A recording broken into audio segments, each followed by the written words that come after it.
mga kasari! Welcome back sa aming YouTube channel at welcome ulit dito sa aming munting tindahan. And for today's video guys, isi-share ko lang dahil pasukan na ulit pagtapos ng Pasko at New Year. And syempre, ang ating nire-restock naman ay ating mga school supplies. So ipapakita ko sa inyo guys kung ano yung mga ipinamili ko ngayong pagtapos ng New Year.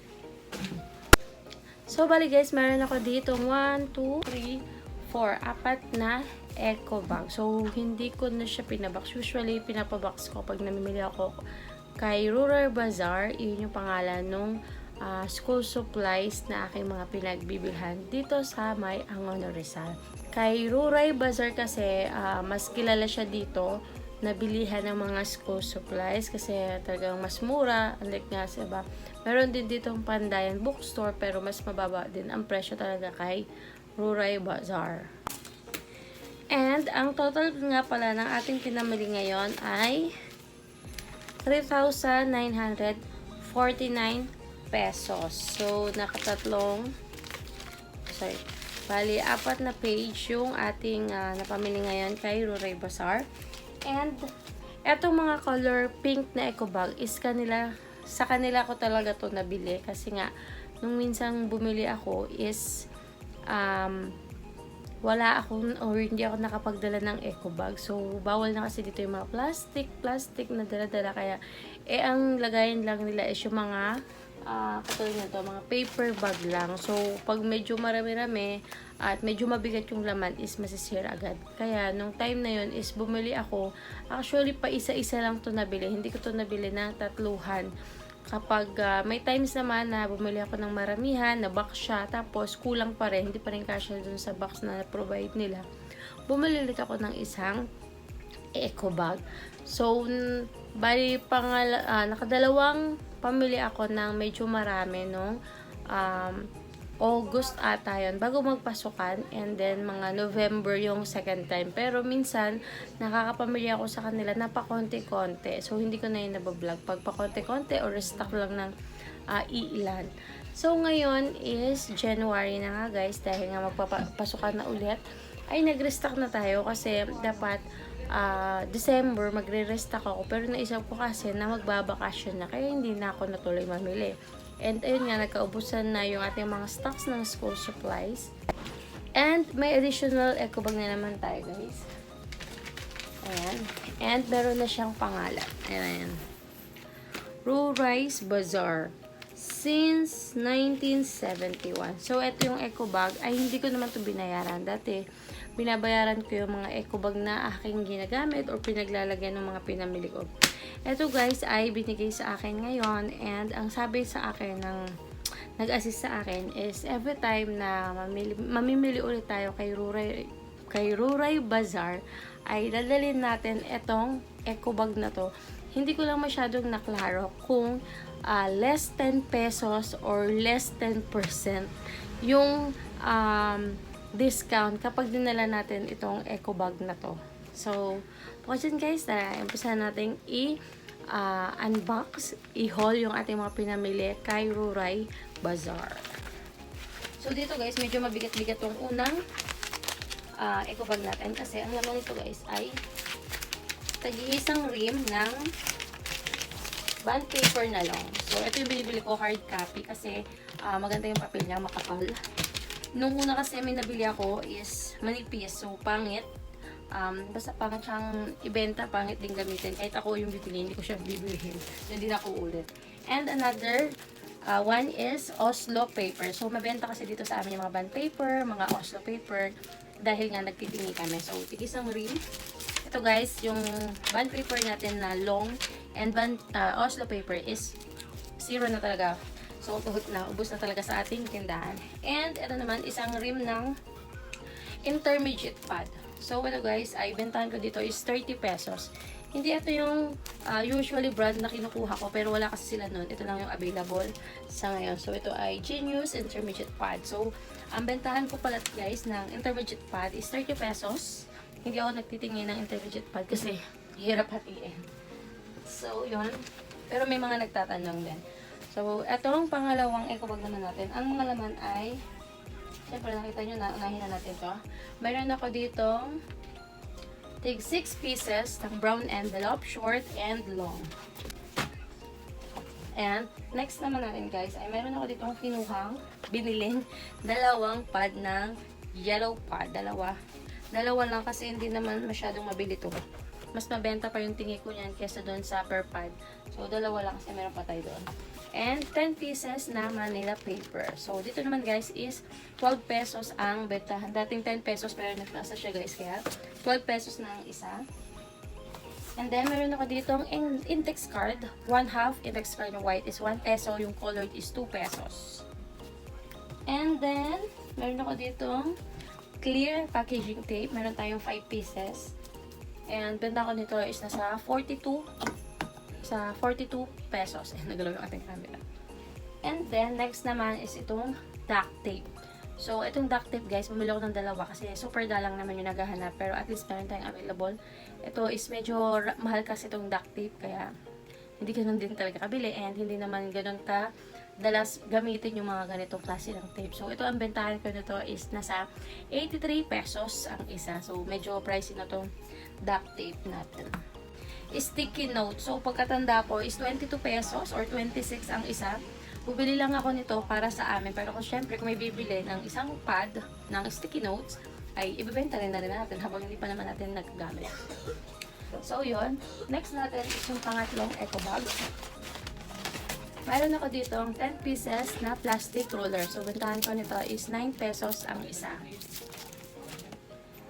And, eto, napakabibenta talaga ng mga ballpen dito sa amin. Ang dami kong sari-saring ballpen talaga guys.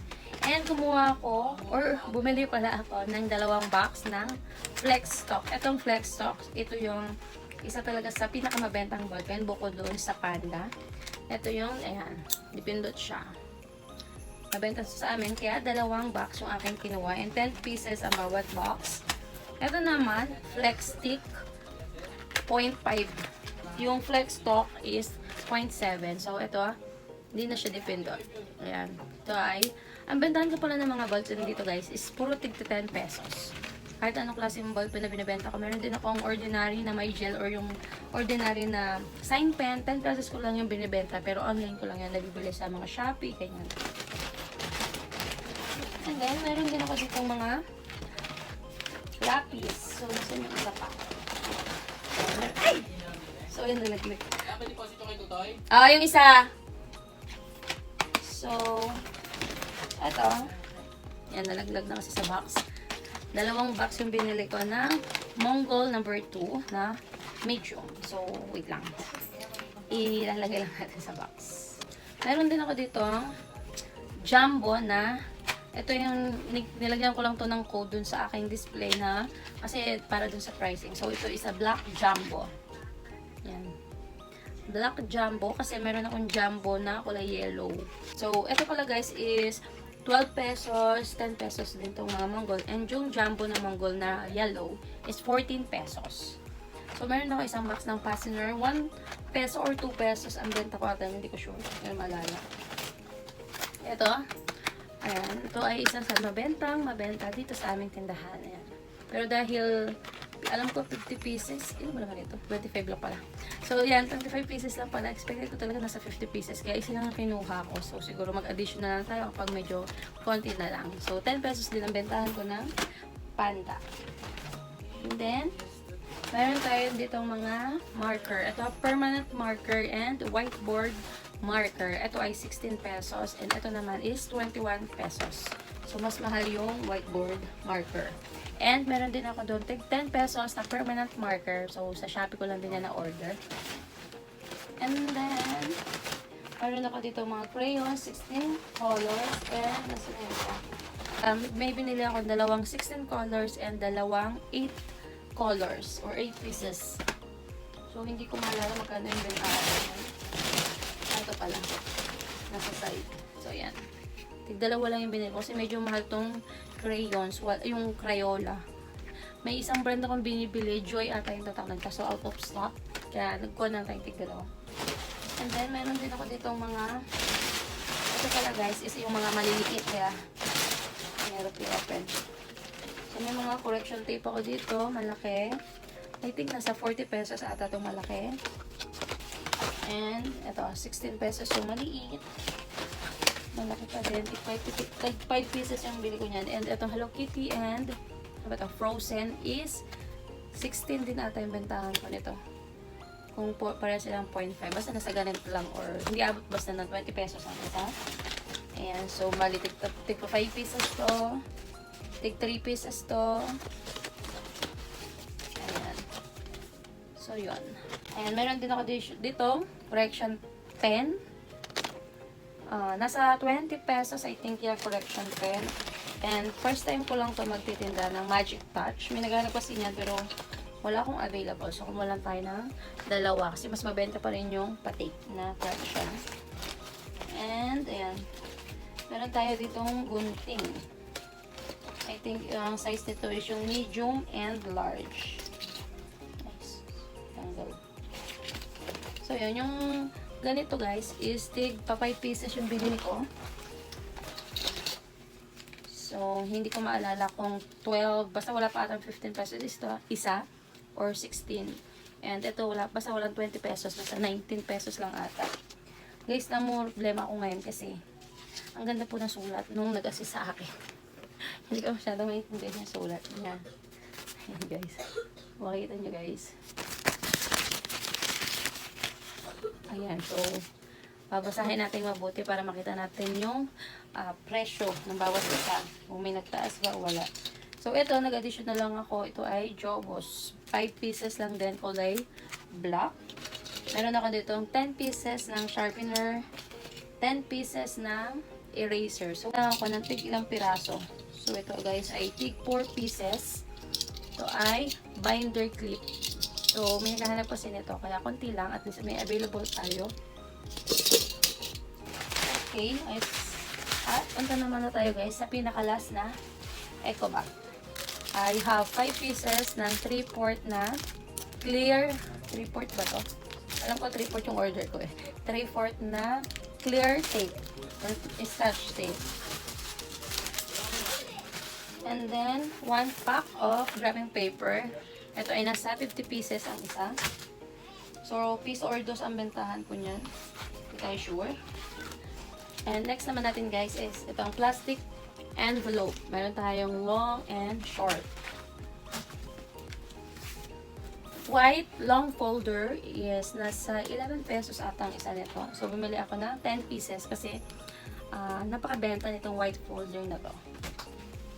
And, nag-additional ako ng mga DD cards na set 1 or 1, number 1. Basta set. Set na kasi to. May addition, subtraction, multiplication, and division. So, set per set ang bentahan ko nito. 18 pesos ang bentahan ko niyan. So, may mga set pa akong natitira dun sa may tindahan. Kaya, puro 1 lang binili ko kasi ito din talaga yung mas mabenta. Yung set 1. And then, last ay itong mga papel. Dahil wala nang mabili ang aking mga customer na papel. 0. Ang natira na lang doon is mga 1/4, 1/2, 1/2 crosswise, ganyan. Pero yung papel na pang grade 1, grade 2, grade 3, ay yan ang ating binili ngayon.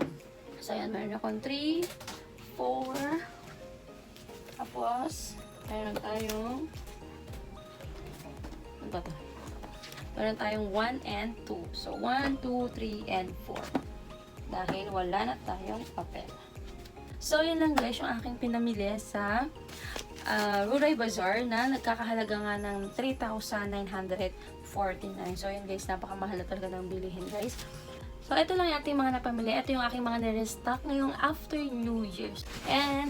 And di pa nga pala tayo nakabili ng iba pa. Meron pa akong mga hindi nabili. Tulad na lang ng mga illustration board. Hindi muna talaga ako bumili nun guys kasi medyo malaki siya. And hindi kasi tayo naka-service ngayon. Commute lang kami ng aking bunso. So, siningit ko lang yan. So, nagsira ako ng tanghali, 12 o'clock. Tapos, nakauwi na kami ng bunso ko ng 1:30. Kasi sinundo ko siya sa school ng 12. Tapos dumiretso na kami sa Roray Bazaar. Sa mga gustong mag-additional ng mga school supplies sa kanilang mga sari-sari store ay pwede guys. Kahit pa ilang piraso lang guys, panimula ay malaking tulong din sa atin. Tapos sasadyain pa tayo ng ating mga mamimili kasi alam nila may tinda tayo and mapapabili pa sila ng ating ibang tinda kapag nakatingin sila sa ating tindahan. So yun lang guys. Thank you for watching guys.